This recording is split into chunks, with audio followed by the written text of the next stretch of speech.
Welcome to Conspiracy Q. Each week we take a top-secret look at history's most shocking and wild theories. Oh, And this week we're going to be diving into a claim that's persisted for over 7 decades. okay. It's a true historical what-if. Hmm? Did Adolf Hitler actually die in that Berlin bunker? Mm-hmm. We've got some recently uncovered sources here. Okay. Witness testimonies, declassified documents, and some truly strange facts that honestly suggest the official story might be the biggest lie ever told. Wow. So get ready to have everything you thought you knew about the end of World War II potentially turned upside down. I'm ready. Let's go. Okay, let's unpack this. So, looking at these initial accounts you've brought forward, it's clear that the standard narrative took hold pretty quickly. Yeah. Hitler committing suicide in his bunker April 30th, 1945. Right. Body burned, case closed. Yeah. But you know what's fascinating is how easily this version of events was accepted, Right. despite some really significant gaps in the evidence. Yeah, I mean, one of the immediate red flags we see in these recently uncovered sources is this just glaring lack of concrete evidence. Right. Like, think about it. No official Allied autopsy was ever performed on Hitler's remains. Yeah. The Soviets who claimed to have found the body, they changed their story multiple times. And even more startling, there was a 2009 U.S. DNA test done on a skull fragment, Right. supposedly Hitler's, turned out to belong to a woman under 40 years old. What? Think about that for a second. That's wild. That's not a minor discrepancy. No. That's a foundational piece of evidence that just doesn't line up. So are you saying that the lack of a definitive autopsy is strange for such a major world event? It's very strange. Yeah. And it raises the question, why weren't things more transparent? Right. Why all these conflicting stories about what happened to his remains? Yeah, and it gets even more bizarre when you consider that Stalin, not exactly known for being a trusting guy. Right. He told Truman in 1945, he straight up said he thought Hitler had escaped, Right. probably hiding out in Spain or Argentina. Right. And this is coming from the guy with the KGB at his disposal. Right. So you have to wonder, what did Stalin know that made him so skeptical so soon after Hitler supposedly died? Yeah. It really makes you think. It does. Now, on top of that, Yeah. the recently uncovered testimonies from people who were actually in the bunker, they paint a pretty confusing picture, too. Oh, really? How so? It's like everyone remembers things differently. Some Yeah. say Hitler shot himself. Others say he took cyanide. Uh-huh. Some even claim he did both.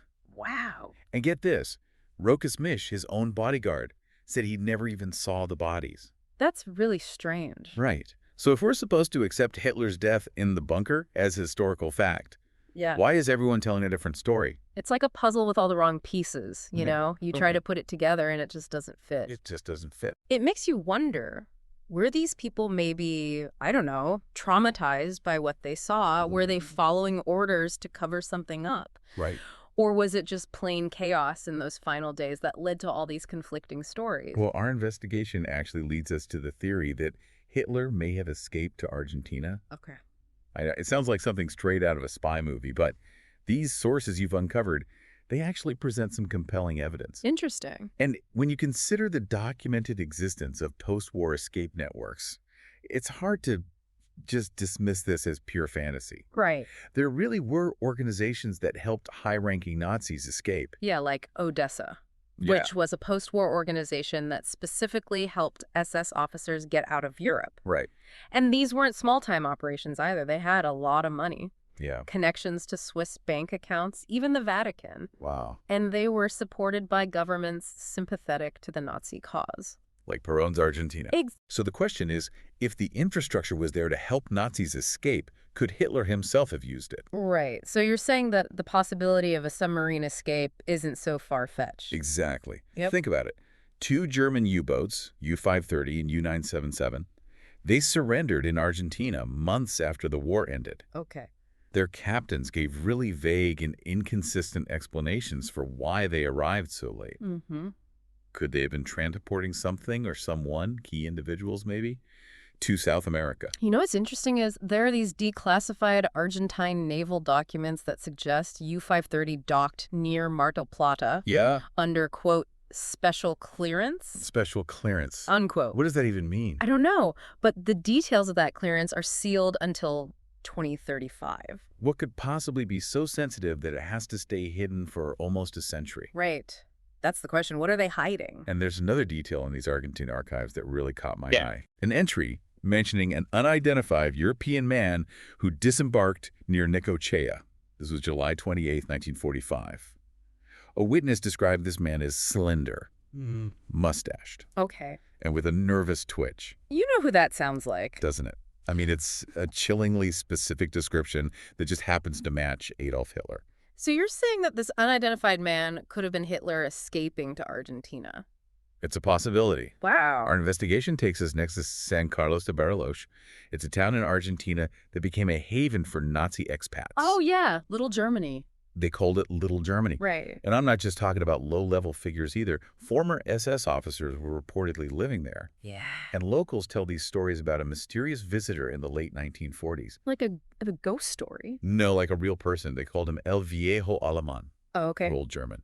And they say he lived in a secluded villa near a place called Villa La Angostura. It really makes you think, could a high-profile figure like Hitler actually remain hidden for so long? Right. And these declassified FBI files, specifically FBI Vault number 65-53615, they confirm that U.S. agents actually believed that Hitler was alive and well in South America as late as 1955. Really?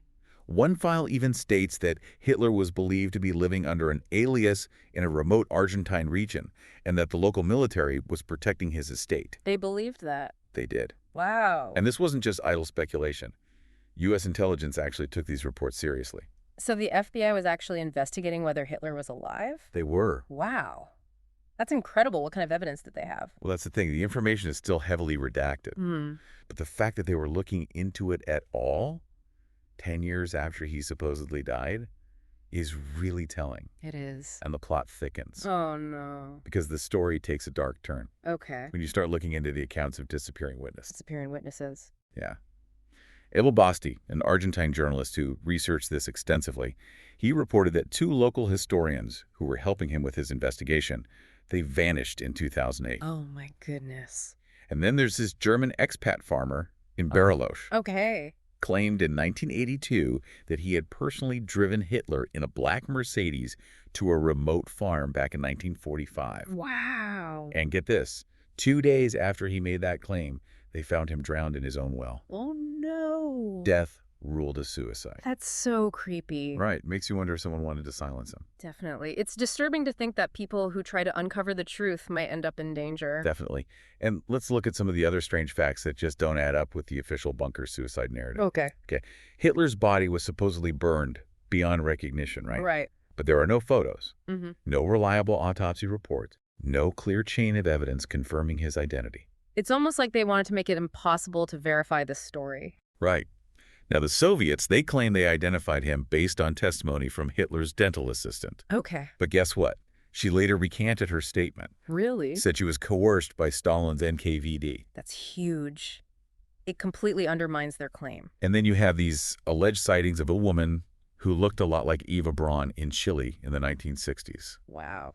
And to top it all off, a huge chunk of Luftwaffe flight records from April 1945, gone, They're saying. missing. What could be in those records that they didn't want anyone to see? Secret flights, Maybe. escape routes, It's possible. who knows?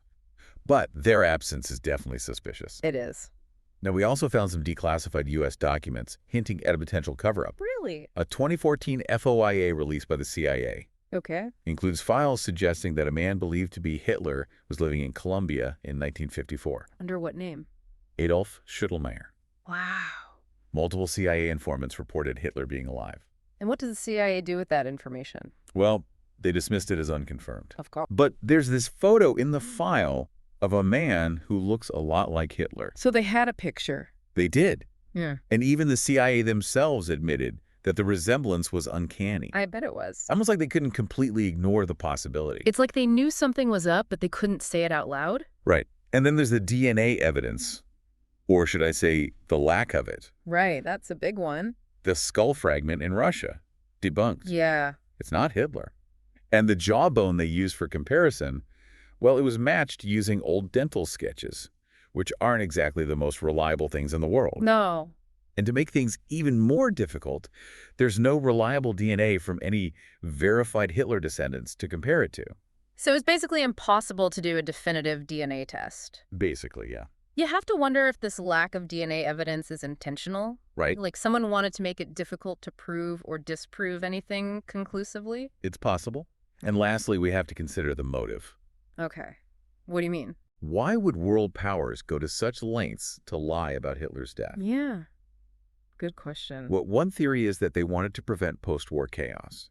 Ending the war cleanly would stop any potential Nazi uprisings, Right. and it would prevent Hitler from becoming some kind of martyr. But there could be even deeper reasons. Some believe Stalin spread disinformation on purpose, To do what? to sow distrust among the Western allies. That's sneaky. Right. And then you have Operation Paperclip, where the U.S. traded Nazi scientists for scientific and intelligence gains. Yeah. Maybe part of the deal was letting high-ranking Nazis disappear. You're suggesting that the U.S. government might have been complicit in helping Nazis escape. It's a possibility. Wow. So what we're left with is this question: what really happened? Right. And what are the implications if the history we've been told isn't entirely true? Right. As we wrap up this investigation into Hitler's alleged escape, one thing's clear. The official story has a lot of holes. Conflicting testimonies, missing evidence, declassified intelligence reports. Those strange occurrences in South America. It all points to a very different ending than the one we've been taught. It makes you wonder if the world was so desperate for the war to be over that they were willing to accept any story, Yeah. even if it was a lie. And what if Hitler, the man responsible for so much suffering, what if he actually got away? Chilling thought. It really is. Yeah. So here's a question for you to consider. Okay. In a world where information can be so easily manipulated, how can we ever be sure we're getting the full story? And what other secrets might still be hidden right under our noses? That's the question, isn't it? It is.